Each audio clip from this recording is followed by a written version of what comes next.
You have the floor. All right. Jeff Garlin. Let's just start with Caleb Williams because this has got me crazy. So he said what he said. His father said what he said. Right. It's not only true what they said, yes. It's 900 million% true. And we've had we had one great quarterback and one great for a short period, Jim McMahon and Sid Luckman. Mm-hmm. For a franchise like the Bears, that's insanity. Yes. That's insanity. Agreed. And that is where quarterbacks go to die. I've seen them all die. Caleb Williams is a dream. Caleb Williams watching film alone by himself. And by the way, Shane Waldron's your offensive coordinator. Oh, okay. I don't even want to get into the head coach. So he not only was right, he was proven right. No, but later on. But not only proven right, he was right when I heard the dad say that, and I thought, oh, we got to get him. Please don't, Right. And, try and wiggle your way in a Manning way out of it. But he came, and now it's looking like a great choice. Correct. But Eberflus knows so much about the quarterback position. And did you watch the what's that show on HBO? Hard Knocks. Hard Knocks. Did you watch the Bears Hard Knocks? On occasion, I did. Unequivocally, I'm a Bears fan. The most boring Hard Knocks. It was like dig into Eberflus's personality, and then he would meet with Caleb Williams to discuss what he was doing right or wrong. And Caleb Williams was sober. Yes, sir. And I go, this kid's gonna die. This kid is just, he's doing his best to dive into the crappiest situation. Nothing was said about the other players on the team. Nothing was said about the quality of the defense or the offense. Right. Quarterback specific. So the fact that any Bear fan, any real true Bear fan who knows what they're talking about, you can see I'm passionate, yes, agrees with it 100%.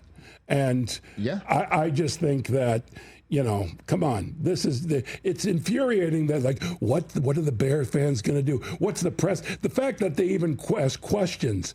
What do you think about what your father, like, he hasn't done a press conference yet, but it's like, what is the coach going to say? He's laughing about it. He can't say that the previous regime sucked. He can't do that. No, and he won't, because he didn't do it at all last year, which is, again, to his credit, that we learned about it live on the air. We were reading the story live on the air and reacting to it live on the air.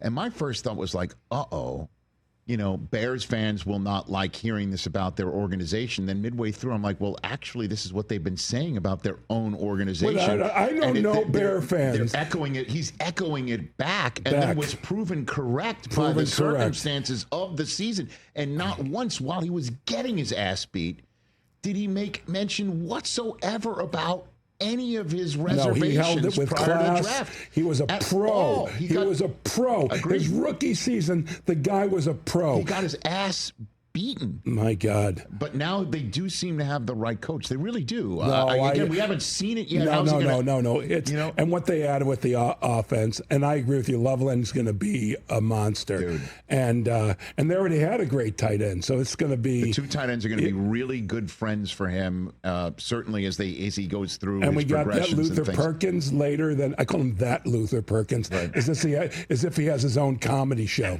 That Luther Perkins...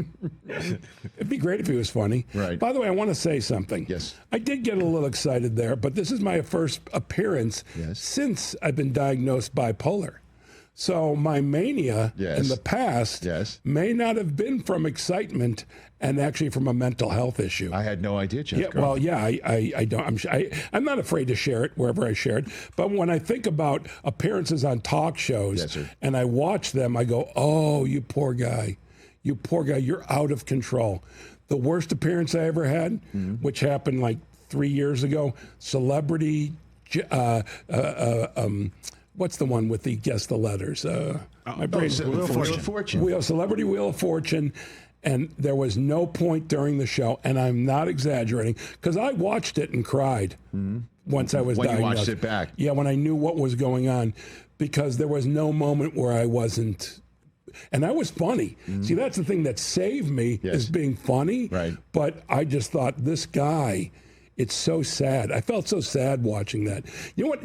During the thing, Donny Osmond was one of the celebrities. And do you know how many times I went, "You're Donny Osmond," just randomly through it. And so I was funny, but it was sad. It was so sad. Well, I told you the first time I saw you in the back there, you look great. Well, thank you. I'm a handsome young lady. You're a big bowl of handsome young lady. Big bowl of You're exactly that. Catch the Rich Eisen Show live weekdays from 12 to 3 p.m. Eastern on Roku Sports Channel in the U.S.